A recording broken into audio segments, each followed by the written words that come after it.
Бардыңыздар, ордуңуздардан туруп койсоңуздар. Сот идиот. Идиот эмес чындыбы?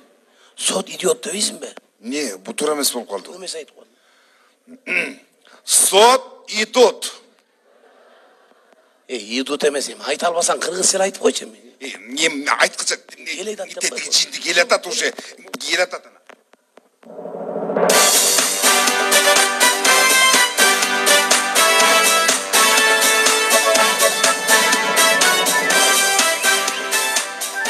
Соттың шығып атқанын да түзік деп айта алышпайды деме.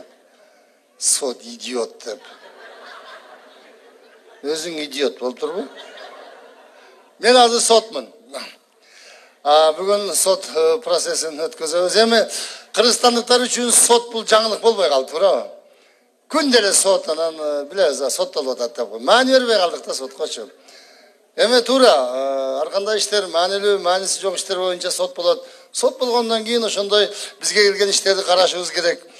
Мен кече бирөө сурайт. Бу соттор эмнеге мондай кийип алгансыңар дейт. Эми сот болгондон кийин бирдеме алабыз да, туура. Анан алган нерсени беките турган жери болуш керек да. Анан көбүрөөк алып келип берсе каяка салабыз. Мындай да жакшы, канча акчаны салып алып кете берсе, эч ким байкабайт, кете бересиң да, көрүнбөйт. Ошон үчүн ушундай болсо керек да менимче.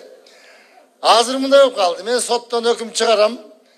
Мен камалат дегеним бар эле докторго жатып алат. Эми камайын десем анысы докторго жаткан болот.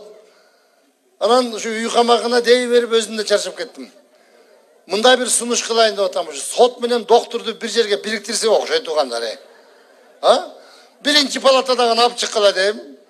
Өкүмдү окуп туруп 4-чү палатага киргизип койду коем, болду ушунду. Ушунда жакшы болобу дейм да. Бирок азыр боло турган сот бул башкача сот. Мындай процесс болгон эмес, Кыргызстанда биринчи жолу болуп атат туугандар. Себеби доогерлер мындай башкача да. Биринчи жолу койлор доо арыз менен мага кайрылып атат. Койлор, ооба, койлор, кадимки эле биздин койлор. Алар мынтип кайрылып атат.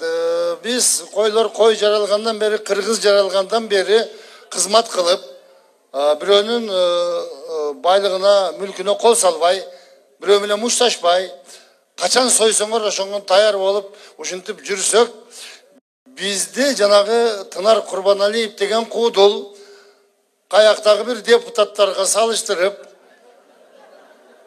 биздин аброюбузга шек келтирди деп жазышат алар.